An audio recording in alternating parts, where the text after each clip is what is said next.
In below the picture stories, we have World Cup, brave Morocco bow out to France. And we have Kudirat Abiola's children sue federal government, demand $10 million. Details on page 8 of the Punch. We also have this morning, federal government opens second Niger bridge, once against speeding. Oh yes, that's good news. And details is on page 29 of the Punch. All right, Kingsley, you have the next paper. Okay, well, it's Al Jazeera. Al Jazeera is leading with a story on the World Cup, and it says World Cup final, Octopus predicts winner, and there are other writers there for that headline. But other stories on the front page of Al Jazeera include the following: Oshun Adeleke suspends operators of state mining licenses. Tension as 5 die and scores injured in Akwa Ibom court war.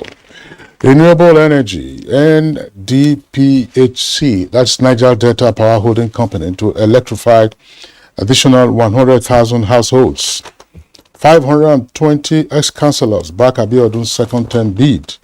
And contempt, court vacates sentencing of Inspector General of Police to prison. Reps step down bill seeking to outlaw cross-dressing. Chukudi. Well, I'll save the exciting one for last. Let me go with the circulation of the new Naira notes starting from today. Banks, they say, are reconfiguring the ATMs. Emefiele to appear before reps over withdrawal limits. Remember, January 9 remains the date on which individual withdrawals will be limited to 100, while corporate organizations will take 500,000. But for me, what needs to go out today is how we handle the Naira notes. This has always been a problem in Nigeria. I can't tell whether the texture is paper or polymer. Somebody said it's polymer, the Naira notes that are coming out today. But whatever it is, how we store the Naira should begin to worry us these days, worry us at this point in time. When I had the opportunity to go out at Houston, Texas, I found out that I didn't see any dollar note that looked like it had traversed the 50 states of the United States. They still looked reasonably clean. Why is it that the Nigerian Naira suffers defacement, suffers, it's almost close to pure ruination. It's ruined almost. And people don't want to accept the notes when you give it to them because of the state they are in. I think that we're going to need to be very careful. Squeezing it up won't help either. So that's the little bit I can say about the Naira notes coming out today. Then this is a story that struck me, and I thought it should be something we put out to Nigerians in terms of the need for us to bring probity, accountability into what we do. JAM remits 50 billion naira in 6 years. Before Registrar Ishak Oloyede, remember that the Joint Admissions and Matriculation Board remitted 50 million to government in 7 years. But in 2017 alone, the board sent 5 billion naira into the government's coffers. The Federal Executive Council, if we remember, had ordered a probe into the past heads' activities of the past heads of JAM and NIMASA, that's the maritime people. And shortly after that, when Ishak Oloyede came on board, we got to know that actually the Joint Admissions and Matriculation Board could be a source of revenue to government. I think this is something we need to shout to the high heavens. I think this is something that the MDAs have to think about and see whether they can replicate. That's for those of them that are not doing that already, whether they can replicate what these people are doing in terms of prudent management. Well, the MDAs, some of them don't really, the ministry, some of them don't really make money. But the point is, whatever money is given to you, can we please handle it with a lot of accountability and probity. And then the excitement I said we should save for last is that France is finally meeting Argentina on Sunday. And I'm a bit excited because La Pulga Atomica, the Argentinian, seems to be about to be crowned king. If you check the front page of Al Jazeera there, Al Jazeera Nigeria, their octopus is saying that it is likely the Argentinians are going to pick up this wonderful trophy. Remember, if I need to go a little superstitious, remember that the two times Argentina started badly, losing their first match, they ended up winning the World Cup. And I'm going to permit myself to tread the territory of superstition and say that this time around it's likely to happen again. I don't know what Kingsley has to say about that.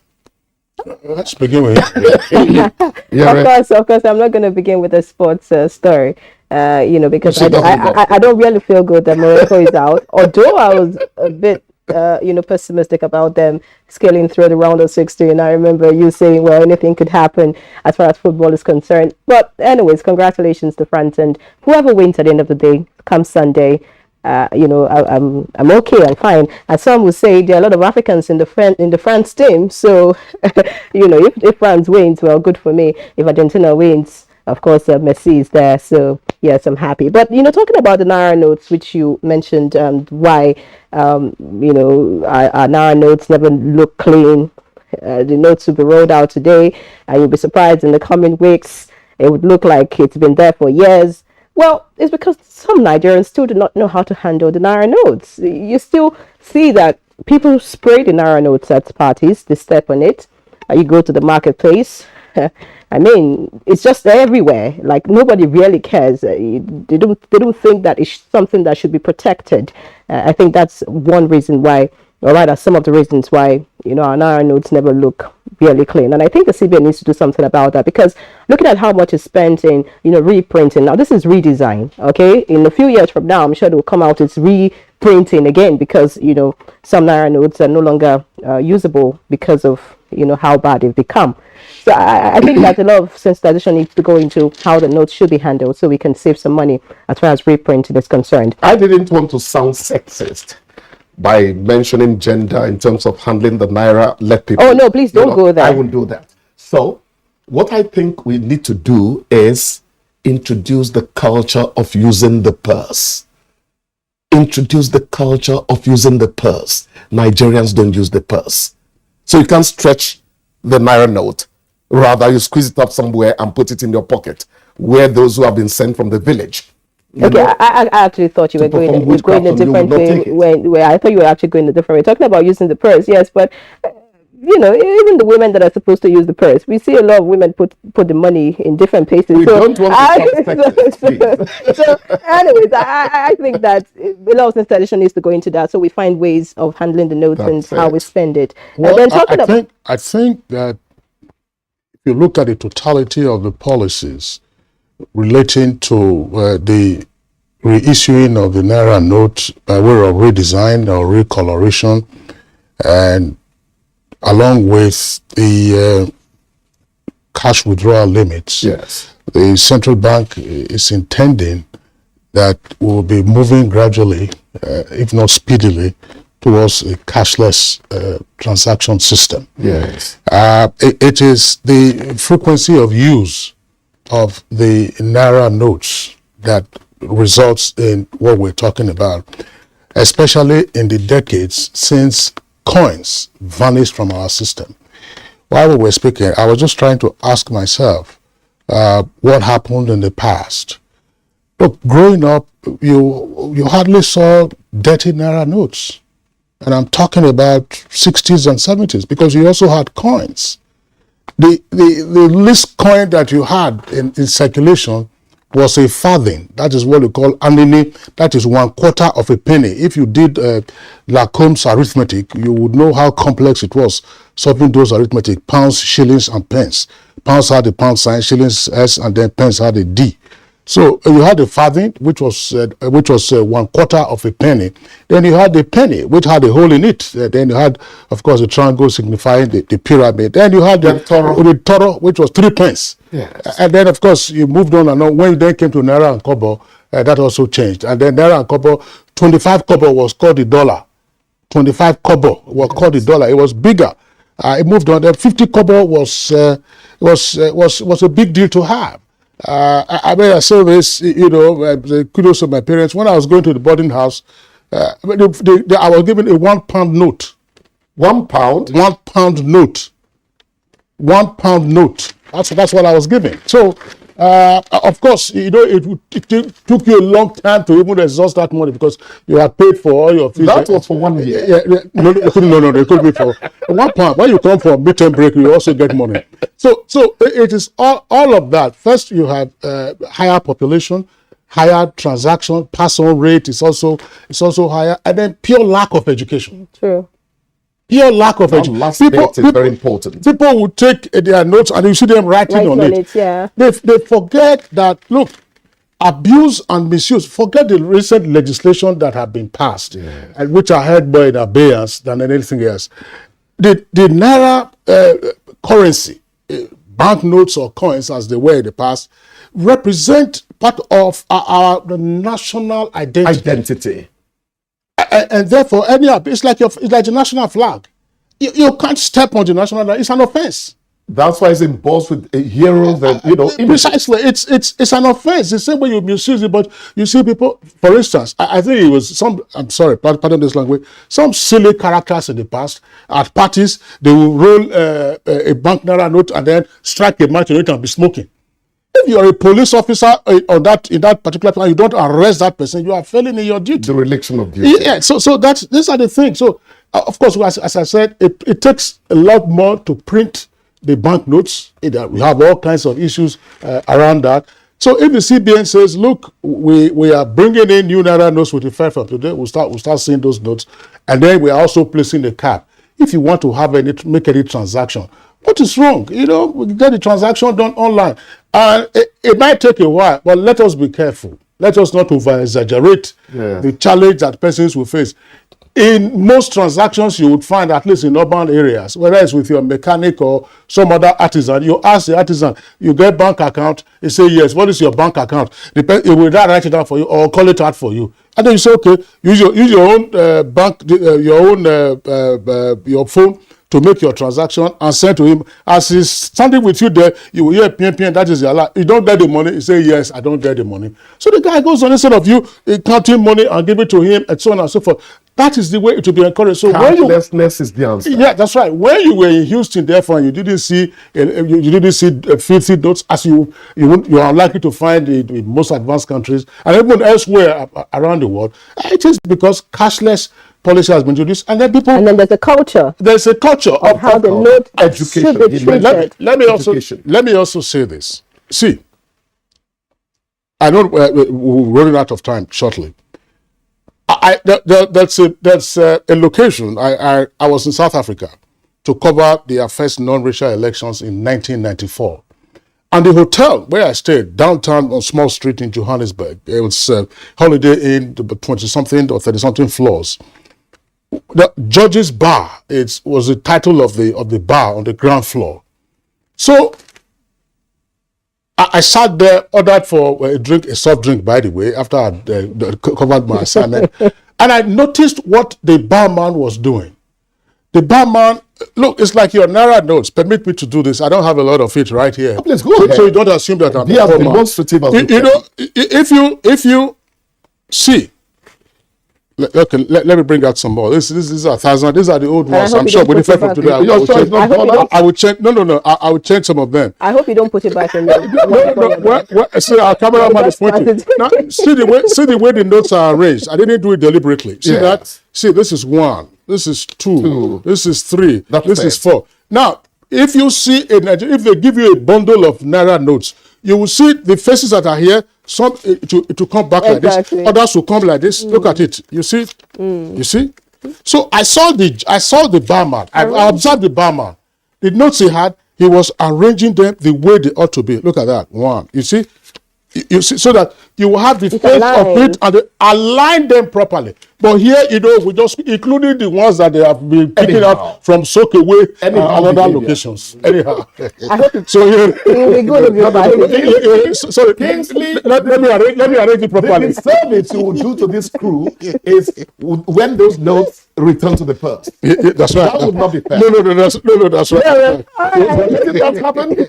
When we go on this break, definitely, I'm going to find a way to get it out of the press. Are we being asked to go on a break now? I know we are discussing PVC matter, but gentlemen, these are little habits. Yeah. Yes, Chukwudi, you said, let's be sure that people are properly educated, let them have a wallet, and so on and so forth. It saves you a great deal. Don't forget, in fact, when we were young, you were warned and taught during the hygiene class never to put a coin. This coin we're talking about, farthing, toro, 1 pence, never to put a coin in your mouth. Because the coin is days with bacteria. And the taste of it actually showed that I'm not going to say that I tasted it, but I got a hint. No. At one point or the other, I mean, we all tried it. I did. And then the next thing your father will start. It was a Toro that fitted in easily. Your father will start giving you Wonder and Laxative, the WL. Terrible. All right. I think we're going to take this conversation when we go on this break. But that's a quick correction. JAMB actually recorded 50 billion surplus in 6 years. And of course, kudos to Isaac Oloyede. Wasn't 50 billion? It wasn't 50 billion. Not 7 years. You actually mentioned 6 years. Yeah, Okay. 6 years. 50 billion. 50 billion. There's no question about it. Professor Isaac Oloyede, JAMB registrar, has been a guest on Good Morning Nigeria. Yes. Everybody knows the tremendous reforms that he's brought to the operations of JAMB. And forget the subtext of saying JAMB is a revenue generating agencies. The rates that they charge, for example, probably about 3,000. These are administrative fees. Yeah. In the past, snakes were busy swallowing cash from And rats. and rats and so on and so forth. So it shows that these things are doable. They can be achieved. Okay. All right. Talking about what is doable is the fact that Kingsley can give me that money he returned to his wallet. So let's quickly go on this break. Many thanks, Chukwudi Okoli-Ukpaja, for joining us on Always News good Review. to be here. And so we'll go on this break. When we come back, we shall kickstart our conversation on Good Morning Nigeria. Please stay with us.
We've been trying our best to contain the situation, and in our operations, we've been able to make a lot of recoveries. We've been able to also arrest suspects that are involved in this kind of activities, and we've been able to also recover particularly arms and ammunition from those who are carrying it unlawfully and disturbing the peace of the people. But generally, our morale in the Nigerian police is always guided by our commitment to do what we have sworn to do. Peace and security must be looked into as a priority by all, to look at security as the business of all of us. This message is from the Federal Ministry of Information and Culture.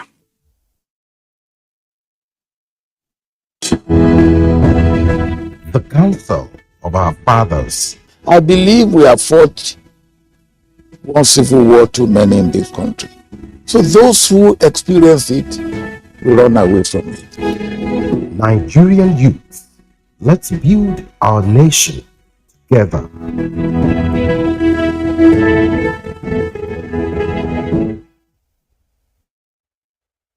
What we face mostly now are flashes of cowardly attacks from the rump of groups that have been routed in one location or the other, moving to another to give the false impression that they are still strong.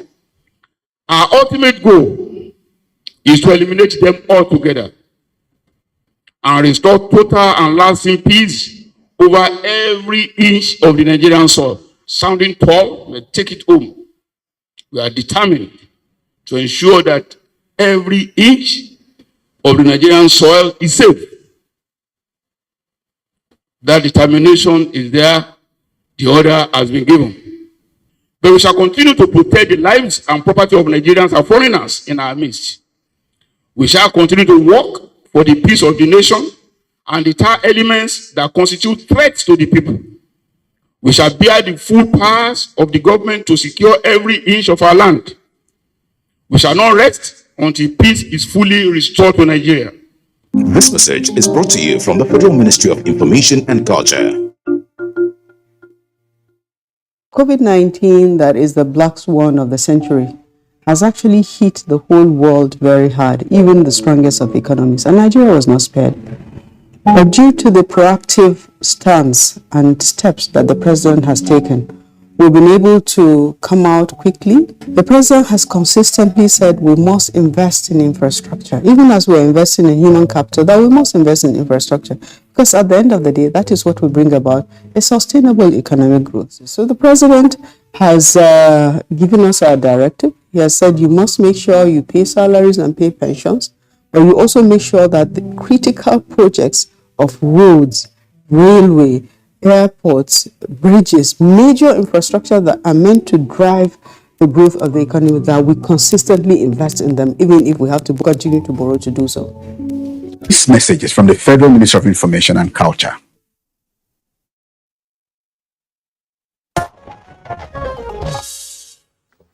You're watching Good Morning Nigeria. We're live on the network service of the Nigerian Television Authority. Our focus for discussion this morning is on matters arising from the collection of permanent voters' cards.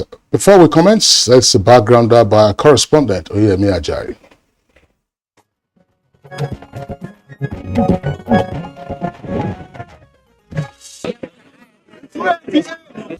To many, it was an answered prayer when the Independent National Electoral Commission (INEC) announced that those who are yet to obtain their voter cards can do so between 12th December 2022 to 22nd January 2023.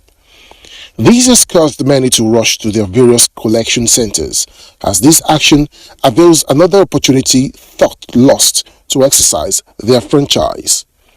The electoral umpire says it has also resolved to transfer permanent voter cards collection to the 8,809 registration areas or wards from 6th January to 15th January 2023. The collection of PVCs is said to be available at INEC offices in each of the 774 local government areas. Collection of PVCs is said to be simultaneous in parts of the country, as thousands of people were seen on queues for collection, though with mixed reactions. For example, large number of residents at the Federal Capital Territory came to the INEC FCT headquarters to pick up their PVCs and commended the Commission for the seamless process. Some others expressed their reservations about the process in some parts of the country, where they claim that the INEC officials asked them to come back by January for collection, while many condemned the slow process of registration in their areas. Came here in the morning. I came here to collect my PVC permanent voters card, and I collected. I'm so happy. I was not here up to 1 hour before I got my card. Collected my papers since almost 2 hours now. I've not collected. I've not seen my card. We all are here since morning. So how do we get our PVC? We will struggle to register. We will struggle to collect our PVC. Of concern now is politicians buying permanent voter cards from registered voters to harvesting voter identification numbers ahead of the 2023 general elections. On its part, INEC emphasized the no PVC, no vote, no accreditation by beavers, no voting policy, as only those with the permanent voter cards will be allowed to vote. The question is, will INEC be able to impose a more secured measure on electoral process? And will this be the final window for PVC collection? Guests on NTA's Good Morning Nigeria will be answering these and other questions shortly.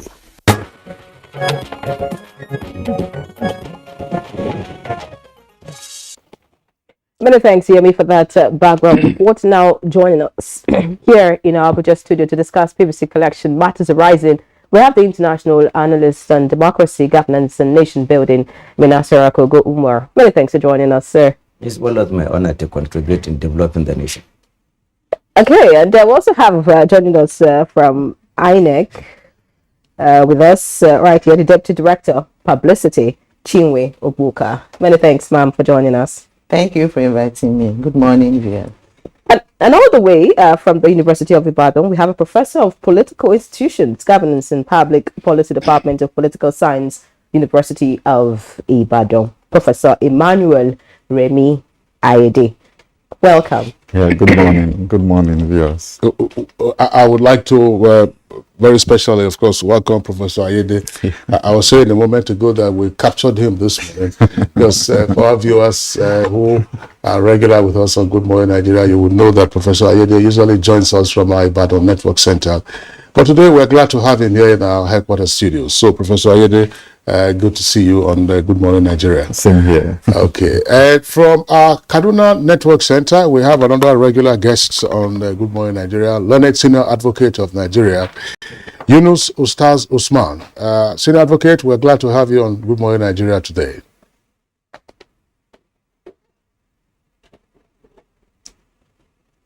Sir.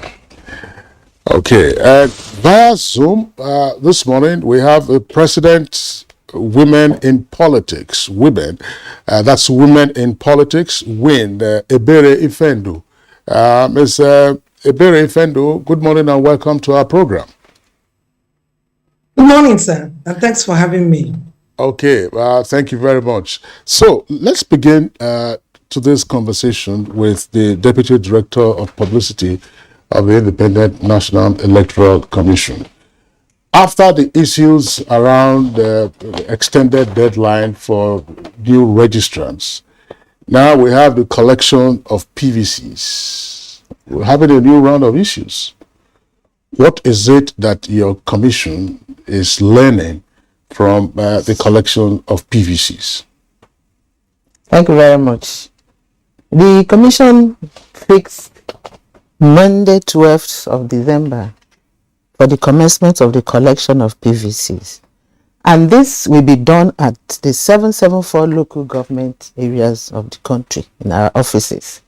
And it will be on until 15th of January 2023. It will now go down to the ward level. So those who are not able to collect their PVCs at the local government areas offices will collect at the ward levels, or what we call the registration areas.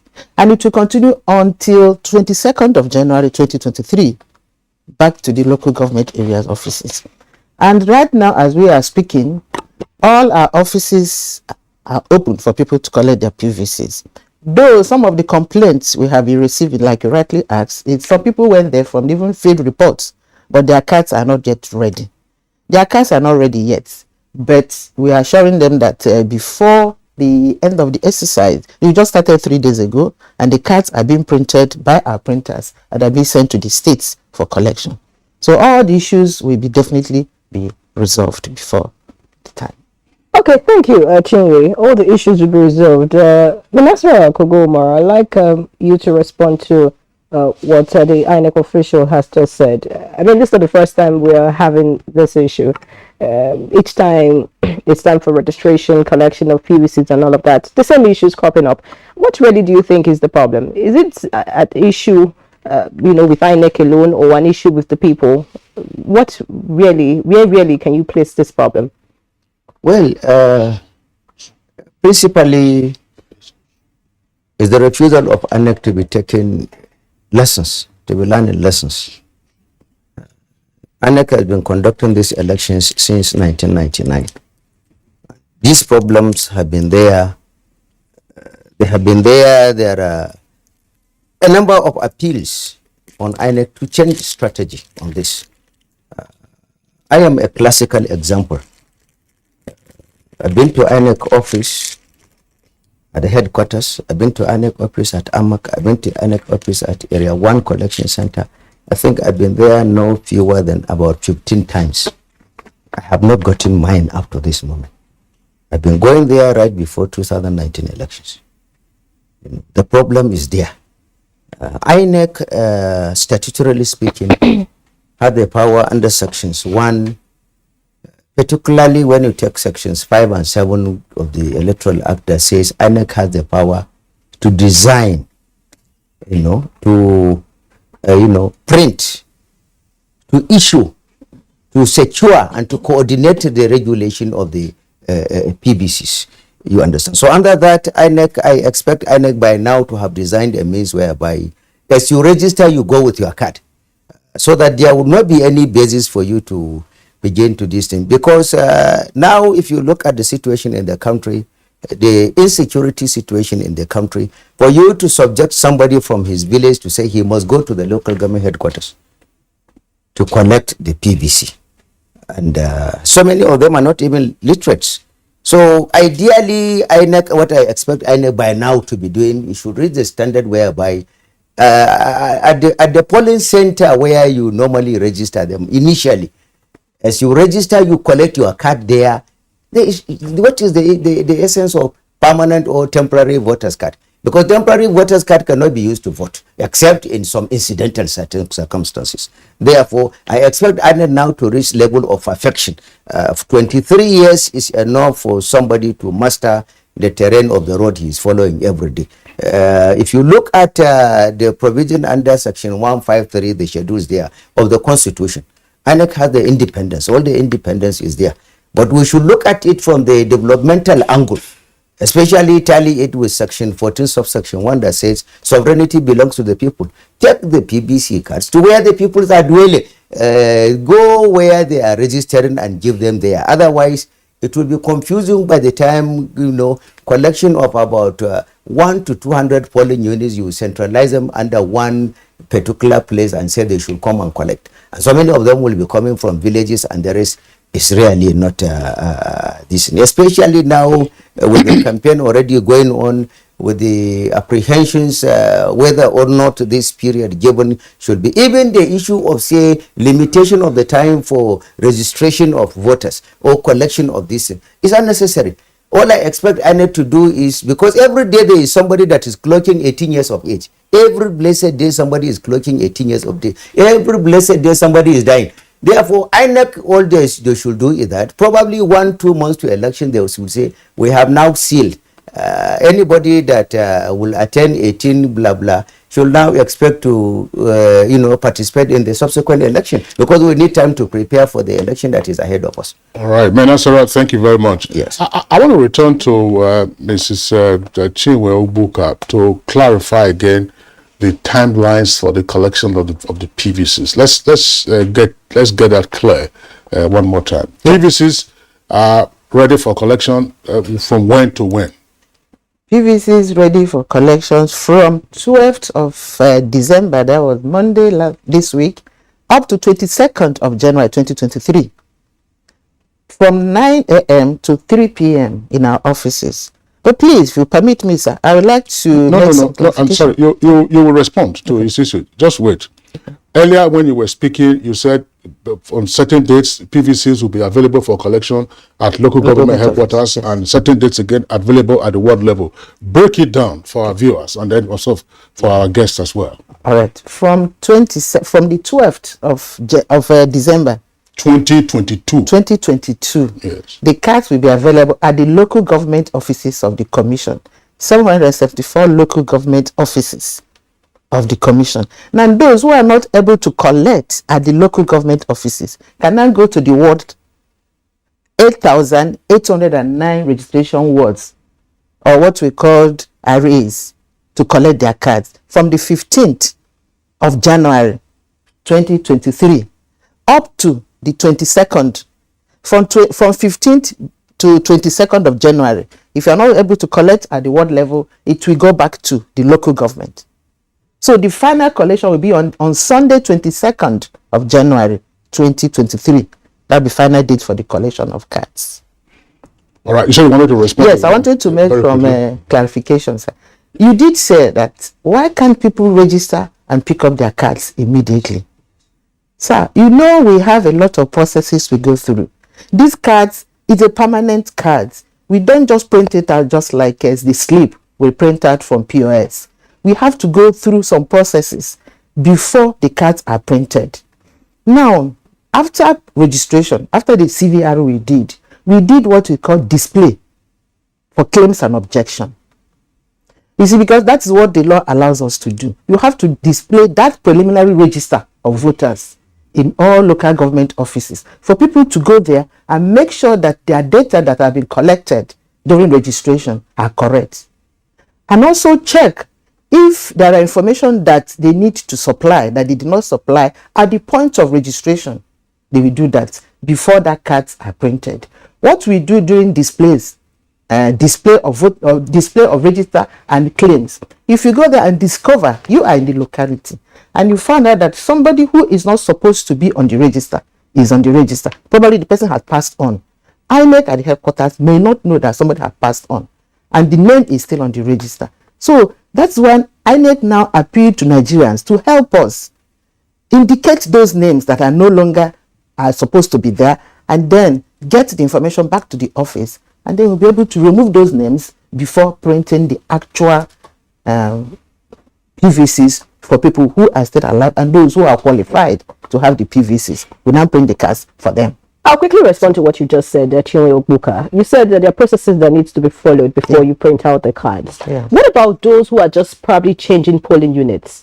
Or, changing something that is wrong with their cards, maybe the name or, something. Just a change, that they're not actually going for a new card. Why can't those people at the point where they are making those alterations get their cards and go back? That way it reduce the number of people who are probably going to be going to these centers at this point to get their PVCs. Like the NTA in the bank. Exactly, where you get it immediately. So okay, fine. Don't forget that when we started this registration, we started with online. And we allowed people to key in. That was 28th of June last year. But we they started still online had registration. to present themselves physically. Yes, even after the capture. online. So at the point where you present yourself physically and you're making alterations to your card, why can't you get your cards immediately when you're not actually getting a new That's card? what I'm saying, that we cannot just print the cards immediately right there. We don't have these cards. We don't just use printer to print it out. We still need to go through the processes, and which is what the law allows us to. That claims an objection. We need to do that display. We have to display the register, preliminary register of voters in the states for people to look at and be sure that their details are properly captured. Okay. And again, card is permanent. It's not a slip. And we don't have that facility to print it right there. I think that's what you are suggesting. But we see it happen in banks, like, when it's time for... Since you will be given money 1 year ahead of the election period, you make No, but like provision with the for ATM cards these days, once you walk into the bank, you want a renewal, immediately you present your old card and you want to renew, you get your new card immediately. But quickly, Prof, I'd like you to respond to some of the Except issues. that I know you were going to ask Prof a question. Except that your ATM card is dated; it has an expiry date. So and then some of the security features you will have on your ATM card may not be present on the permanent voter's card. But I think that there are pertinent issues that you have raised. We'll come back to Chinwe to deal with those issues, to say, look, a fresh registrant has many more details to fill.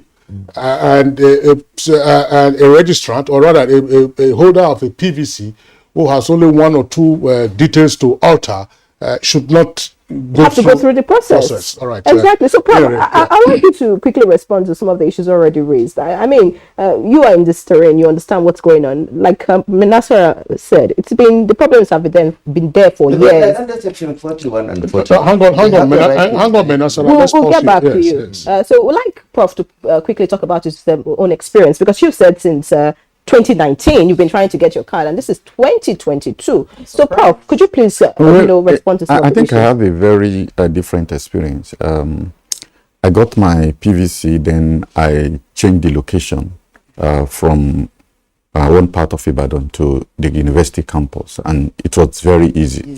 So what that suggests is that the challenges may not be occurring regularly everywhere. So there may be some problems somewhere or the other. But you know, when you talk about this permanent voters card that has come on board not yesterday, I mean several years, distribution shouldn't be a problem. For instance, I don't see the logic of starting from the local government. The idea is you start from the ward, then those who are unable to pick their voters card at the ward level after the specified period can then go to the local government. I mean, because the ward is closer to the people, and one would also expect that you specify very clearly within the ward where the location is for them to get their voters card. And then when you talk about the permanence of the voter card, it doesn't really justify the logistic problem that because it is permanent, that's why you are having some of these challenges. I think that a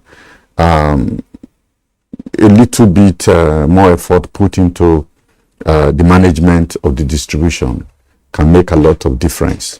And that's why you have a situation where you have already asked people to go and pick the cards, but the cards are not ready. It can be very frustrating. And what it does is that it now creates anxiety around the election. Because if people believe the offices are open, and then they get there 2 hours, 3 hours, and then somebody comes and says, you have to come in January. The first question you ask, why did you ask us to come in the first place? So I think maybe they were not completely set for the distribution, and it sort of distracts from the confidence that people will have in the commission. And I think the commission has a lot of explanation to do, especially for people who have gone to the office and are asked to come back in January. All right, Professor Ayede, thank you very much for the points that you have raised. Let's go over to our Ibadan Network Center, where we earlier introduced Yunus Ustaz Usman, learned senior advocate of Nigeria. Learned senior advocate, what's your take on this issue, on which our guests in the studios here have made some comments? Are we making a mountain out of a molehill, or these are critical issues relating to the freeness and fairness of next year's polls?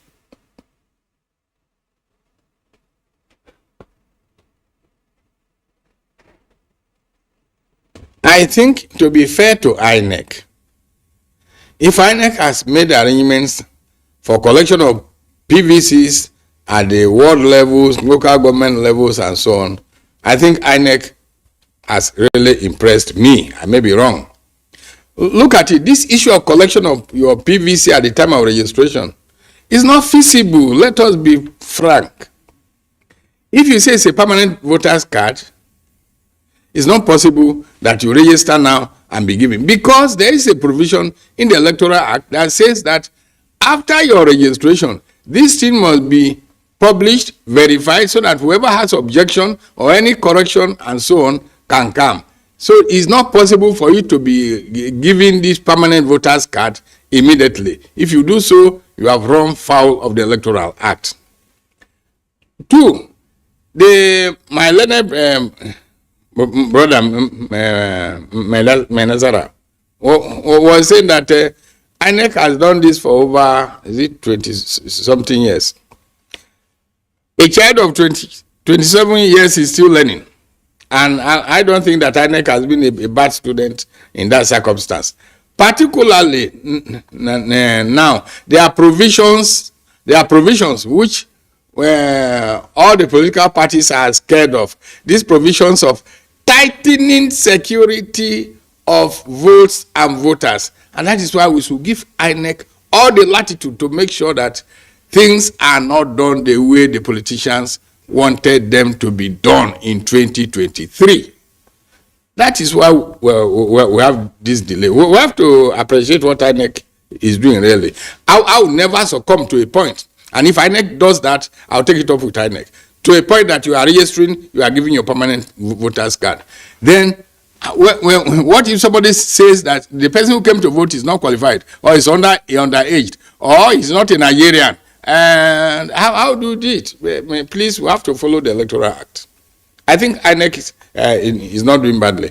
As an institution, everybody is learning, every institution is learning, and as an institution, there is no institution without grievances and contradictions. It is from those grievances and contradictions that you learn, and INEC is still learning. I'm still learning. My learning friend and my boss, Menasar Idris, is still learning. Let's Usman, it's good to know that a learned colleague, like they say, the most learned is still learning, like you have put it. That gives me joy this morning. Are you learned also? I'm not learned, but you said learned colleague. Well, because you're seated here, that's why I actually use that. I mean, don't say it's a wrong reference. Yeah, to say learned colleague. I mean, there's not. I would say that my learned senior, I said it on your behalf. I said it on your behalf. No. Menasara and I can say that to each other. Over to you, Okay. Many thanks, Usman. Good to know that NTA is learning. I mean, that's good news this morning. I'll quickly go to Ebere Ifendu. You are in charge of women in politics. You just heard Usman say that INEC is learning. This learning process, how do you think it would affect women? Because that's your area and you understand what the challenges are. The whole process of registration, now picking up cards and all those issues cropping up. I mean, this learning process, would it really affect women positively in the 2023 general elections, or it would have a way to also limit their participation in the election? Thank you very much. I think there's been a lot of innovations on the part of INEC, and for Nigerian women, we have this feeling that with the processes put in place by INEC, it has supported our cause. I'll say that for the first time, we have about 50.82 women that registered as voters, and that's an increase from what it used to be. And I think it was not just only because of the awareness that we created, it was also because INEC took steps, to ensure that as many people that wanted to register were able to do that.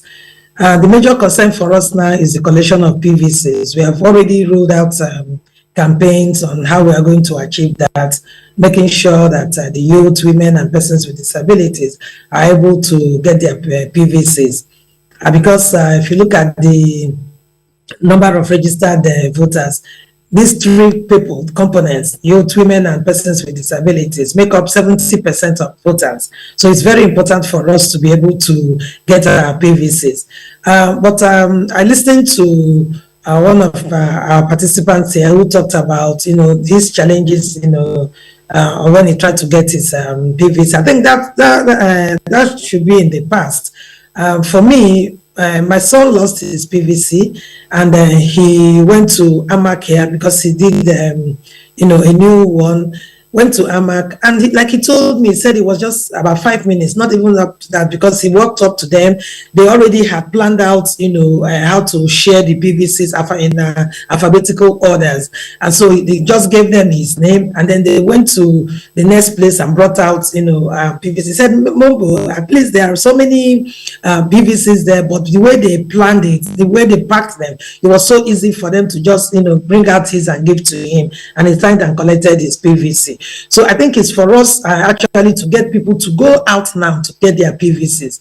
They've made it possible for people to pick from local government areas, and they have also said it will get to the ward level.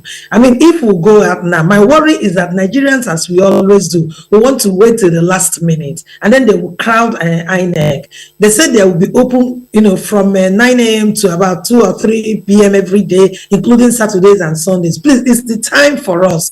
And so we're encouraging Nigerian women, especially because this election is our election. Whoever wins, you know that Nigerian women voted for that person. So it's our collective decision that we will vote for a candidate that will protect our interests, that will make governance inclusive. And so we can only do that with our PVCs. I'm using this opportunity to ask Nigerian women, if you have not collected your PVC, please do that as quickly as possible. Thank you. Okay, thank you very much, Ebere Ifendo. Just before I come back to the studios, you said this election is our election. That's for women. So previous elections were not for women? Well, if we are going to determine with our strength, with the youth and persons with disabilities, and we have 70% of the voting strength, then it's our election to decide and to determine. Oh, honestly. That's great. So it means Professor Ayede is here. They will have to reinterrogate the figures, the basis of which they were making analysis as to the role of women, because we often hear that women make up over 50% of the voting population, and when the goodies come, they are also sidelined. They have very few elective positions. But of course, that is by the way. We'll come back to you. Yeah, can I say something to that now? Because we came up with a document we call a GAIN document. That document is Governance Agenda for an Inclusive Nigeria. We made the public presentation yesterday. 3 organizations, the Youth Hub Africa, Inclusive Friends and Women in Politics Forum, did a comprehensive research across the 36 states of the country and FCT. And then we came up with this document. The presentation was done yesterday, and we got commitment of the candidates that were present at that presentation. They signed into that commitment. So it's no longer rhetorics when they will come to tell us that when we get there, they will move mountains for us. Now there is a document. They are signing into that document. We are going to use the document to hold them accountable. So we are making a move, different from what it used to be. Believe me, my brother, after the elections, the statistics will come up, and you will see that Nigerian women actually determined whoever, will get to that position. Not just the presidential position, across the country, from the state assembly to the highest office in Nigeria. Okay. It's our role to decide who will be there. Yeah. So that's a pity for men, and especially for those ones that voted against us. Voted against you in the primaries. Anyway, but let's not primaries. No. Let's get back now. Let's get back to the studios and bring in the director of publicity for INEC, Chiwe Obuka. There are a number of issues on the table for us to further explore, and more particularly for you to provide clarification. One, against the backdrop of what you said earlier and what the other guests have said, why is there a deadline of January 22nd, 2023 for the collection of PVCs for next year's elections? You still have the elections at least 1 month away, so why are you setting that deadline? You also said that not all of the PVCs are ready, and that if collection started on Monday, the 12th of December this year, it means that as of today, maybe the 15th of December, you have lost 3 days out of the timelines that you had earlier projected. Why then would you still have a restriction of timeline for January 22nd, 2023? Plus, Ayede draws our attention to the fact that this thing should have been like in reverse order. Go first to the world, begin distribution at the world level, and then take those who are unable to go there, then go to the local government level. But now it's like go to the local government level and later on come to the world level. So 2 issues for you to respond to. So thank you very much. Well, it is the commission that met and fixed the dates and fixed the procedure for the collection. The commission says we start from local government. It has its reasons for saying so. What are those reasons? So I wouldn't know. But I'm just saying that this is the procedure that the commission said, okay, we'll start from local government, 774 local government, from so dates to so dates. Then we go to the ward. It is a policy of the commission. And then fixing 22nd of January 2023 as the last day for collection is still the decision of the commission. It is still the policy of the commission. Probably after that, after 22nd of January 2023, and we discover that some people have not collected, the commission may, not speaking for the commission now to as the decision making, say, okay, you can still continue. But for now, the deadline is 22nd.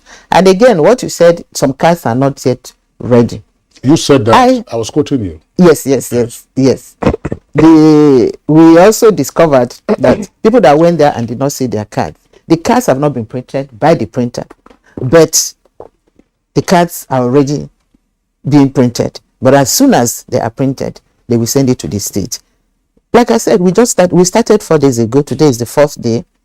And any card, anybody, we apologize for that anyway, for telling somebody to go and pick up your card and you get that the card is not there. We apologize for that. We didn't mean to make people get them frustrated. It's just unfortunate, one of those things. Like I was discussing with one of our ICT person before coming here. I said, what are some of the reasons? And she also said that some cards were printed with the pictures on the both sides, which is of course, we have what we call printer's devil. It's not our fault. There was a mistake on such cards, so we have to drop them. We cannot take it to them and give them cards that are not right. So we are sending them back for reprint, and as soon as they are reprinted, we send them to the states affected. Thank you, Chinwe. But I'll stay with you. As regards these cards, what happens to those people whose cards were destroyed? You know, some of your offices were attacked recently. Yeah. And we hear that some cards were destroyed, some cards were stolen. So many stories about the cards. What happens to those people, affected in such situations? And then those INEC offices that were burnt, where would people who are supposed to go to such, offices, you said the local government INEC offices, whatever, the offices that were burnt, and then people have to go there. So where do they have to go now? Is it that you created a makeshift office, or, please address those people, affected in such states where the offices were destroyed and then cards destroyed. Okay, let me check the card first. It's unfortunate that we had the incident in our offices, especially in Imo State. And the moment that attack occurred, the commission chairman gave a directive to REC and the state office to harvest the VIN numbers of all the cards that were burnt. The moment they did that, the cards are being reprinted. It's also unfortunate. We have the database, we have their VIN numbers, and with their VIN numbers, they are reprinting the cards. That's not a problem. We are reprinting all those cards so that nobody will be disenfranchised because of this incident. Then for collection, definitely we let them know the location where they're going to pick up their cards. Okay, you've mentioned the VIN card, and I'm glad that you mentioned that. VIN numbers. The VIN numbers, yes. We hear that politicians are also harvesting the VIN numbers. From what you have said, if they get the VIN numbers before you get them now, is it possible they can clone these cards and, probably change the owners and all of that, and still be able to carry out their rigging process in the election come next year? Frankly speaking, it baffles us to hear that they are harvesting VIN numbers of people's voters' cards. You see, we have our beavers, and these beavers, we call it a name changer, game changer. If you clone the card, definitely beavers will not recognize it, and you cannot use somebody's cards to vote. The moment you get there, the beavers will first of all check the cards to ensure that you are the one. You with the register, we have your photograph on our register and we have you there, then your details are there. If it is different, to start with, the clone card will not even be verified by the beavers. So we don't know why they are harvesting VIN numbers of voters' cards. We are hearing that. We don't know what they want to do with it. I was on a radio program and they asked me that. I said, honestly, we don't know why. But we keep advising people, don't ever give out your card to anybody. Don't ever sell your card. They want to disenfranchise you. If they collect your card, definitely they're not using it to vote. It's not going to count for anybody. The only thing they will do is to stop you from voting a candidate of your choice. That's the only thing I know the buying of cards we do for them. But for you to vote, of that card to count, it's not possible. Okay, Chinwe, thanks. Yes, There are issues around voter suppression tactics. Those two issues have been raised now, Menasara. Number one is the alleged purchase of PVCs from persons who are registered and who have their PVCs. The second one is the alleged harvesting of data from the PVCs. What, in your opinion, is going on? Does it make sense under the current circumstance? You see, we shouldn't undermine the sophistication of Nigerian politicians when it comes to, techniques for rigging. We shouldn't undermine that. Sections 41, 47, and 52 of the Electoral Act gives INEC the power to design electronic means in order to see to the success of this. If for any reason some of these politicians get into contact with, because human beings are the manufacturers of these things, you cannot be able to project the extent to which they would be able to, because the electioneering process is going on, the campaign and other things has shown unprecedented desperation. And these people can go to any length to sabotage it, especially going by the fact that the date you are finishing the collection of the BBC and other things, supposing an incident happens then again, there will be no time again to make amends, God forbid. So what I want to say here is that the nation should take it as a process. Election is a process of nation building. In other words, INEC should not so much restrict itself with the quote unquote the independence under section 153 of the Constitution, but rather it should be seen as a national project. Security enforcement agencies must come in to assist INEC. Politicians too must go seriously into voter education. The fundamental function of political parties as per sections 221 to 228 of the Constitution is education of the voters, political education. INEC should embark more on sensitization on political education. Orientation agency and other governmental agencies should equally embark on all these things and preach the gospel of the ills of these type of things. This is my take on this, because you can't undermine the extent to which politicians can go to orchestrate the INEC's good intention. Okay, many thanks, Minasara. Professor Emmanuel, I'm sure you heard Minasara Kogo Umar. Politicians should be feared and they can do anything. But a few days ago, the INEC chairman came out to say that unless a bill or unless an act to establish the National Electoral Offences Commission becomes operational, INEC will not be able to deal with electoral offenders. Now, we have issues. What do you think we should do, since INEC cannot handle these people? And then we have the elections just a few days away. Yeah, I think it's important for us to underscore the fact that purchase or transfer of or taking possession of PVCs that are not yours, or using them in a manner that is not appropriate, is an offense. And all of this idea of cloning, these are criminal activities, and it's important for us to make that very clear. And yes, there's no Electoral Offences Commission yet. That's not to say that the police are not empowered to deal with criminals who are involved with such activities. I think what we're hoping for is really that the bill is already, for the electoral offense, is already within the National Assembly. And the possibility of accelerated hearing and passage of the bill is something that can happen. And that's why I would advocate and call on those distinguished senators and honorable members to expedite action on the bill, so that the commission can be quickly set up. I don't know why it has taken so long, because it has been on the table since the WISE committee, Electoral Reforms Committee, and it's in the interest of even politicians to do so, because it creates a level playing field for everyone if we create an environment of law where people observe the rules of the game.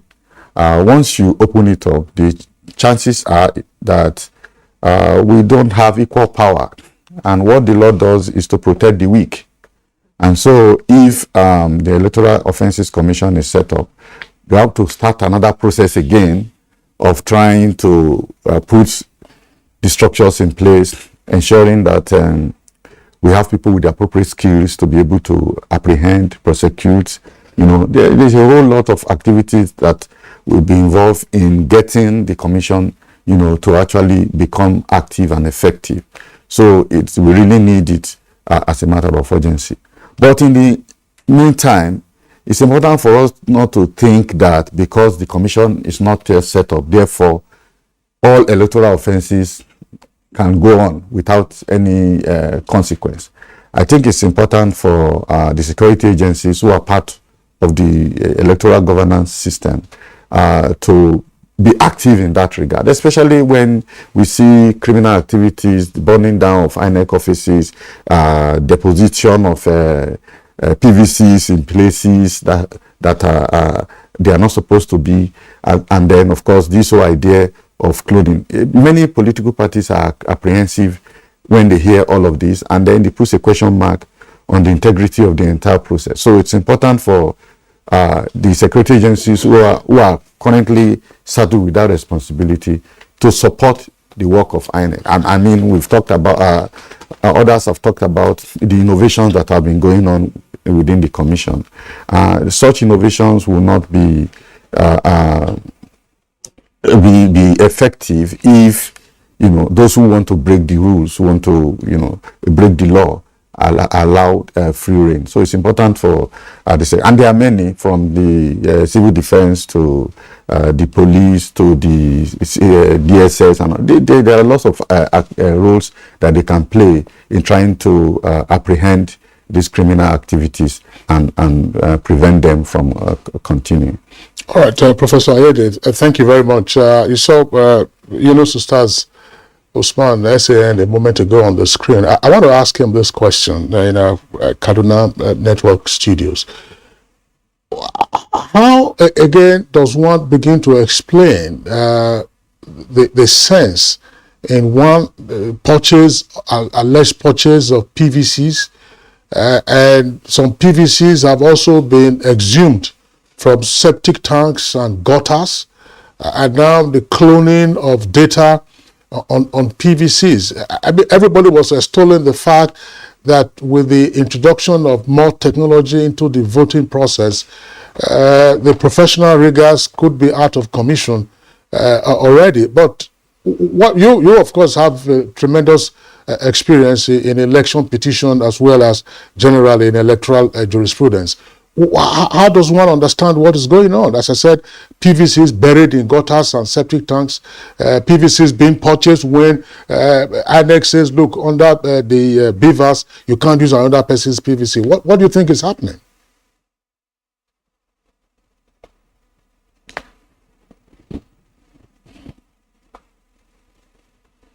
I'm very grateful. It's a very important question. But before then, there was one important issue raised by my learned friend Menasara.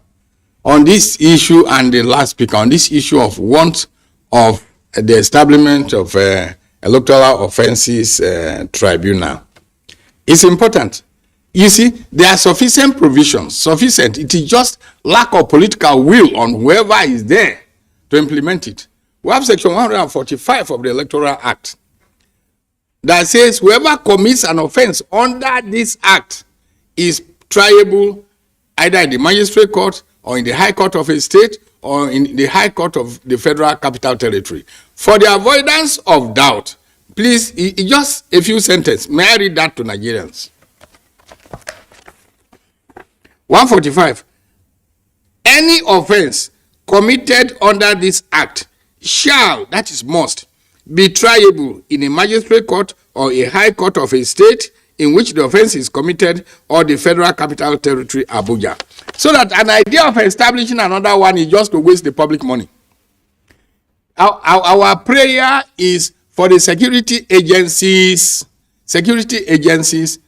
to think as Nigerians, to know that if they don't ensure that we have free and fair election in 2023, only God knows what will happen in 2023. Because I agree with Menasara for the first time that what is going on is terribly unfortunate, and our politicians are people that we are not praying. We are not praying to emulate yet. Let me now come to your question. You see, like I said, there are sufficient provisions. Under Section 22 of the Electoral Act, being in mere possession of any voter's card or unlawful possession of any electoral material, or selling or buying, or any attempt, even if I say, please, can you give me, it's an offense. Or if he says, do you want to buy, it's an offense, punishable under that section. And is for 500,000 naira, which I think is too low, or 12 months imprisonment. I think it should be, the punishment should be higher than that, because of the experience we have been having in all electoral processes that we have been conducting, where politicians, without apology, have always disappointed Nigerians. Then it goes further. Under Section 115, subsection D of the Electoral Act, if you print, manufacture, or even import a machine that will print or manufacture, or if you bring even that machine into Nigeria with the aim of hijacking the electoral process, or configuring, or tampering with the result, and so on, you are going in for a punishment of 50 million naira, which is small, or imprisonment for 10 years, which to me is too small. Because with our experience, we need drastic measures now. That is the punishment section that I'm complaining of. And when we were asked to comment on these things at the National Assembly, I said that because of what the politicians have done to us, it should be imprisonment for life without an option of punishment. Because once you don't have a correct electoral process, our elections will be undermined. And like Menasara said, there is every evidence, I need not say so far, that our politicians are in the process of trying to undermine the next year's electoral process. But if they do so, if anything happens to Nigeria, they'll be held accountable. And they should know why we can never sacrifice Nigeria for any person's ambition. Nigeria should be able to sacrifice any politician for the existence of Nigeria. Any person's ambition. Leonard Senior Advocate Yunus Ustaz Usman, and the other guests with us in the studios, and also we're going to take a short break now. I know that we'll come back to Ebere Fenu to also speak on this issue after this short break.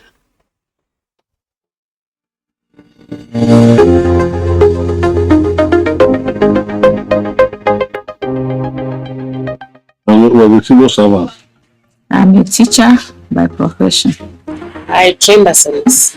I could not even remember some of them, but by their approach, greeting, and respect. I make beads.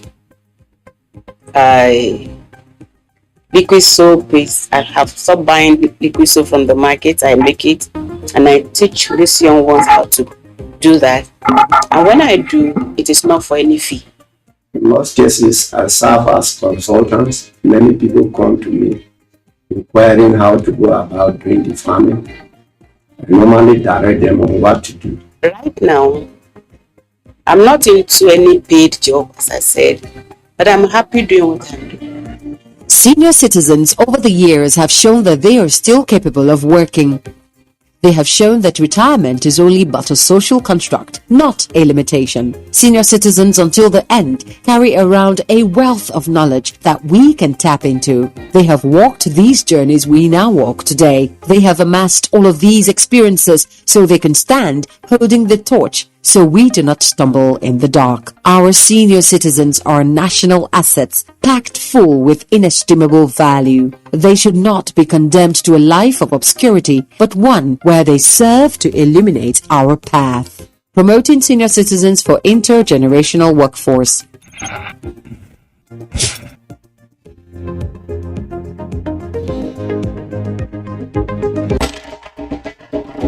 To every politician, as the campaigns gain momentum and passions begin to rise, remember, the errors of your opponents do not make you a success.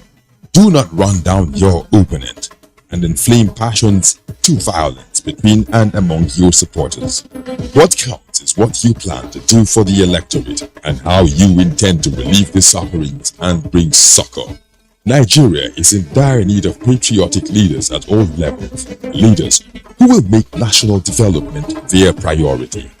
Concentrate on telling the electorate what you intend to do when you get into office.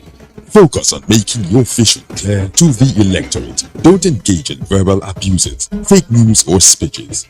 Keep dealing with issues that will bring progress. You win the hearts and minds of the people by being above board, by being civil, patriotic, and showing empathy. Let's join hands to make the 2023 elections peaceful. A message from the National Orientation Agency. Operation Wild Punch covers Kaduna and Niger State.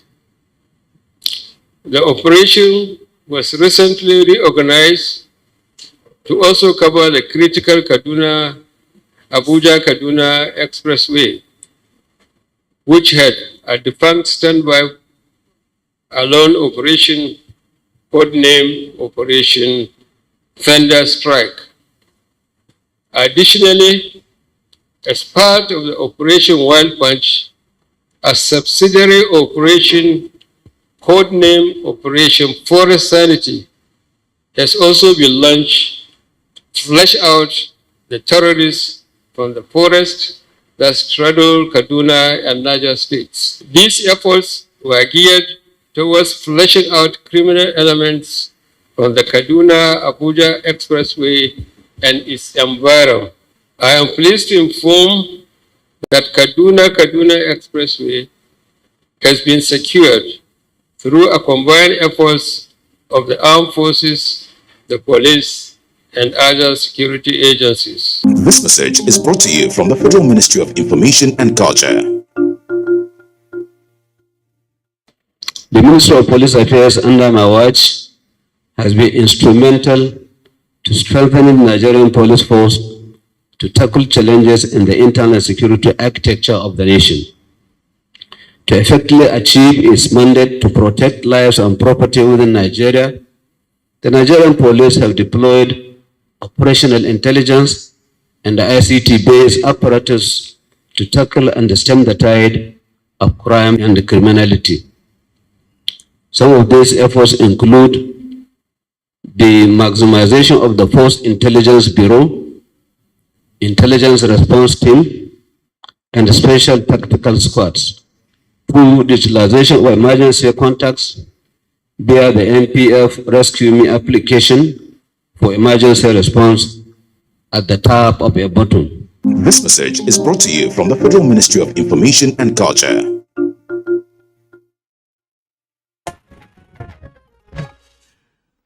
Yeah, welcome back, and it's still Good Morning Nigeria live on NTA's network service. We're Africa's largest television network. All our guests are still with us for the conversation on matters arising from the collection of the permanent voters' cards. Let's go back to Ebere Ifendo, President Women in Politics. Ebere, you heard the response to the question I asked. What is your own take on it? And I would like more particularly for you to address these issues, considering what you have now said to be the population of voters that belong to your I was going to say umbrella, but let me find another synonym that belong to your group in general. Namely, we are hearing reports of the purchase of PVCs. We are hearing reports of PVCs being buried in gutters and in septic tanks.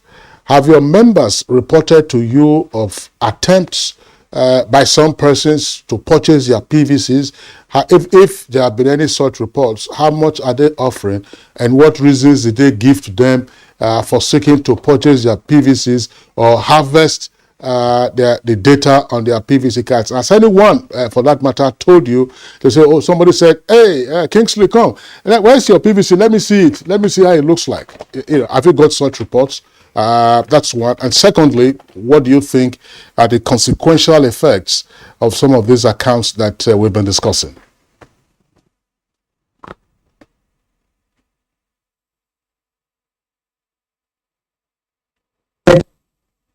Taking information of people's PVCs.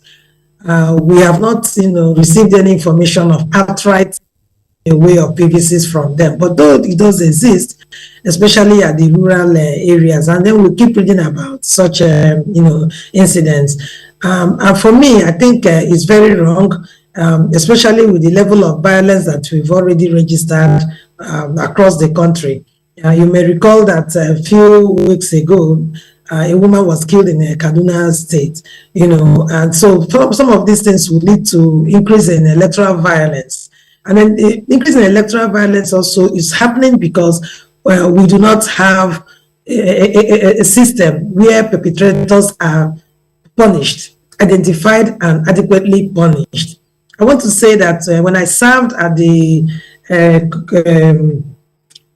Electoral Reform Committee headed by Senator Ken Nnamani, we all agreed unanimously that we need a commission that will handle electoral offenses. And actually, if we had that commission set up by now, we should be able to, work and to prosecute people, especially electoral offenders. It's not just when elections is taking place that you have offenders. We've already started having them.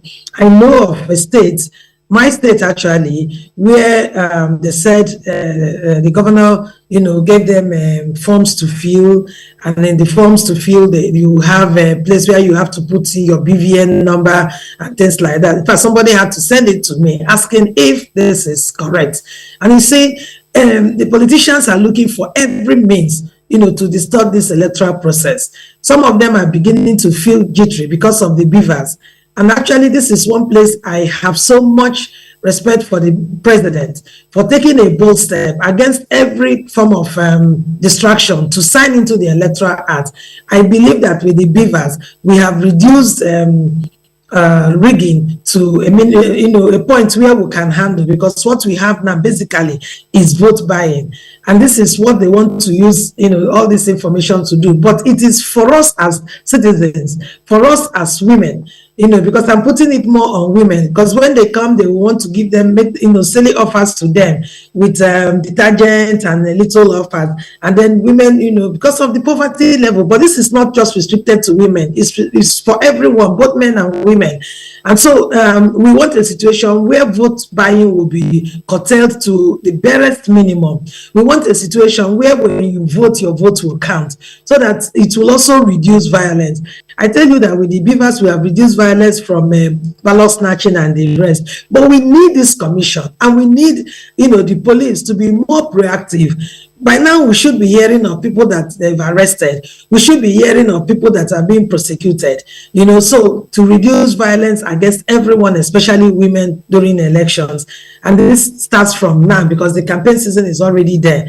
We read somewhere that was it in Kebbi State, where they said the Labour Party woman leaders restaurant, was burnt. We have received complaints from women that their posters are removed.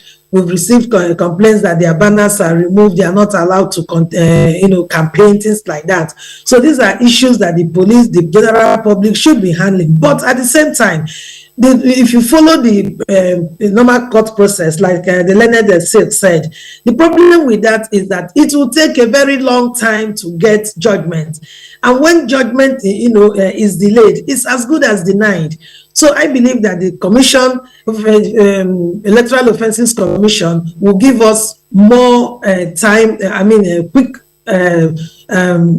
judgment, so to say. So there will be prompt decision and people are punished. And when people see that people are punished, people will not deter from committing such offenses. So I agree totally with the setting up of the Electoral Reform, Electoral Offences Commission.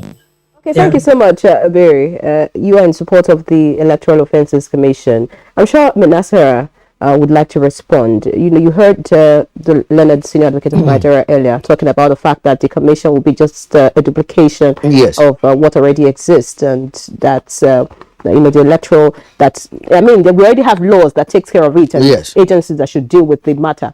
So what's your take, and what's the way forward? Because we just have a few days to the elections. Yes, I would like to, first of all, for the first time, equally beg to disagree with the Leonard Silk. I pity INEC, in all honesty. All these revolutionary giant strides brought about by the Electoral Act. In all honesty, without this Electoral Offences Court, or tribunal, or commission, or whatever is it, you understand, it will rather complicate the responsibilities of INEC more. Already now, at the level now INEC is hanging with about 1,800 cases on its neck before even the election. Primaries alone, about 600 cases.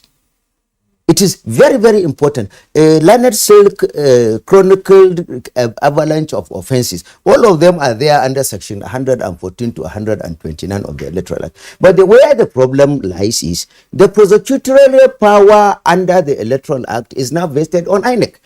INEC doesn't have police. INEC doesn't have security agencies. INEC doesn't have court. What magic do you want INEC to perform in that?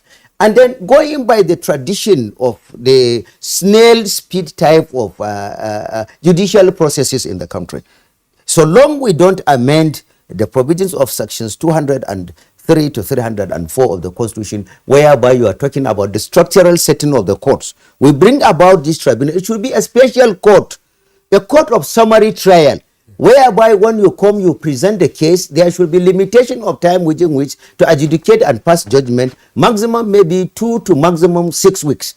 You should adjudicate and pass judgment. These are the revolutionary instruments that will bring about complementary giant strides for the electoral reforms we are seeing in the Electoral Act. In all honesty, INEC needs this thing because INEC doesn't have control under section 174 of the Constitution of the prosecutorial power. Therefore, it is just notional, mentioning INEC there under sections 64, 65 of the Electoral Act. It is very important we should have this, and it should be now, so that, like my professor said, they should be able to set the structural machineries in place, appoint the relevant judges in place, and decentralize the operational, because if you make it as only one court, the number of cases that will go there will overwhelm the efficacy we are anticipating to have in the DC. So National Assembly, I advocate that if possible, even before the Christmas, they should enact this into law, get the president sign this in, so that necessary machinery should be set in place, so that speedy adjudication of these compounding matters will now be able to do, so that we'll be able to allow INEC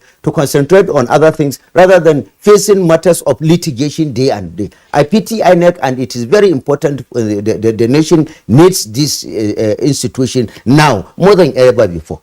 All right. Thank you very much, Menasara, for the points that you have raised, of course, along with the good points that the other guests have raised. But we know that there will be practical challenges with getting an Electoral Offences Commission in place before next year's elections. We have to be realistic about that.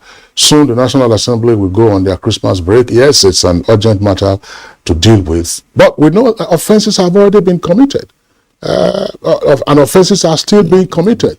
But we know that also from our criminal and constitutional jurisprudence, there is no retrospective legislation for such offenses. So why don't you use pre-existing legislation, laws, such as the criminal laws, to say somebody snatches a ballot box or somebody buys or procures the PVC of another voter or offers to buy or buries PVCs in gutters and so on and so forth. These are things under our current constitution, under our current criminal jurisprudence, which existing laws can take care of, and then you can then escalate it when you then have a commission. And you know the process of setting up a commission, populating a commission for criminal trials, it's a long one.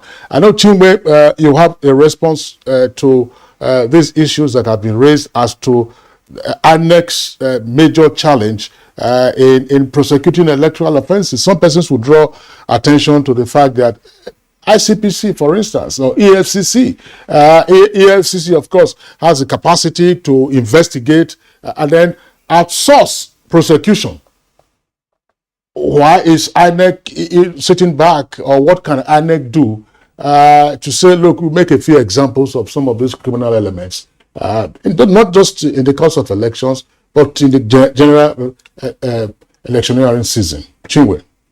Yeah, thank you very much. I think I must thank the learned colleagues. Oh, we are not colleagues, sorry. The learned people that have learned men that have made a case for us. We are not making a case for the commission because you understand what the commission is going through.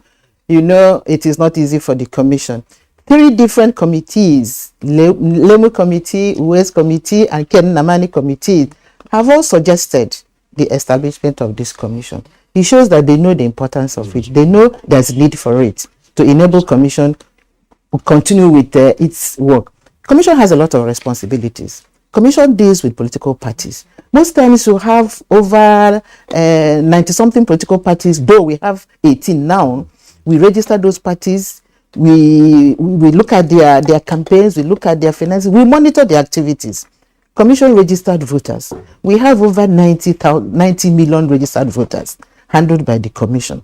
Commission has a lot of work it is doing. It deals with civil society organizations and others.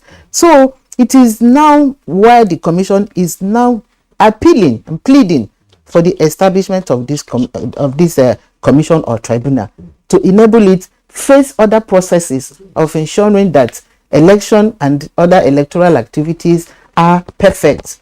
We want to deal with the processes, putting processes in place.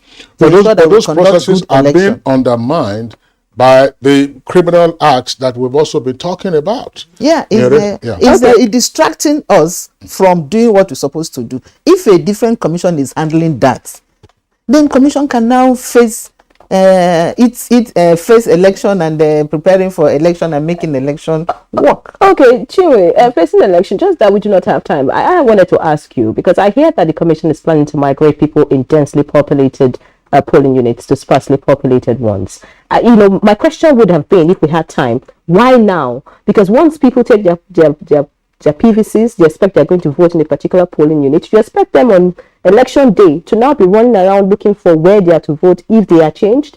Or how does the commission intend to, relate to these people that their polling units have been changed? But I'm sure we'll have another time, to discuss that particular issue. It's a main issue.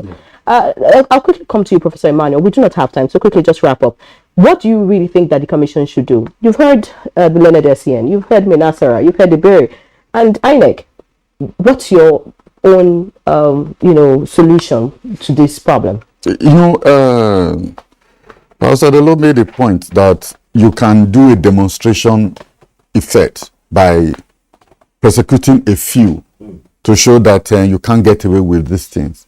I think in the interim, when there's no Electoral Offences Commission, I think INEC should collaborate with security agencies to ensure that that is done.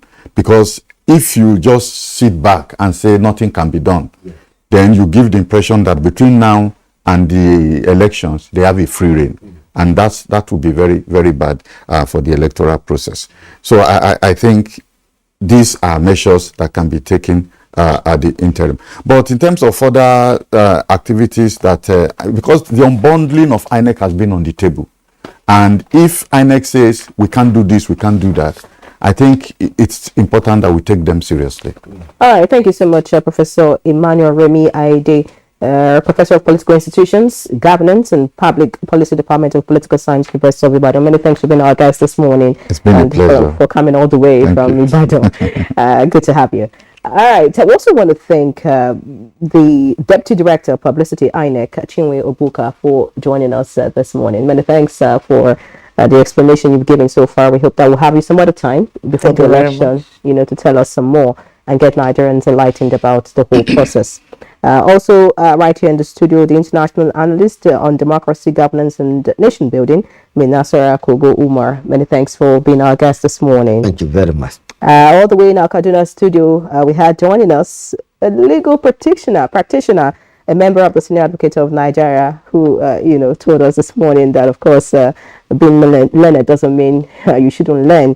Yunus Ustaz Usman, many thanks for joining us on the discussion on Good Morning Nigeria today. And, of course, I want to thank Ebere Ifendu, the President, Women in Politics. Many thanks, gentlemen and ladies, for joining us on Good Morning Nigeria. All right, so that's it for us on Good Morning Nigeria for today. We appreciate your being with us. A fresh package of the program comes up tomorrow. Same time, 7 o'clock in the morning. As I always say, look after yourselves. I'm Kingsley Osapalo. And I'm Henry John. I hope you have a great day while I look forward to getting the money I saw this morning in Kingsley's wallet. Have a great day. When we had a break, I took the money quickly to the car. I hope that I remember to lock the car because I needed to use the money for some purpose. See you tomorrow.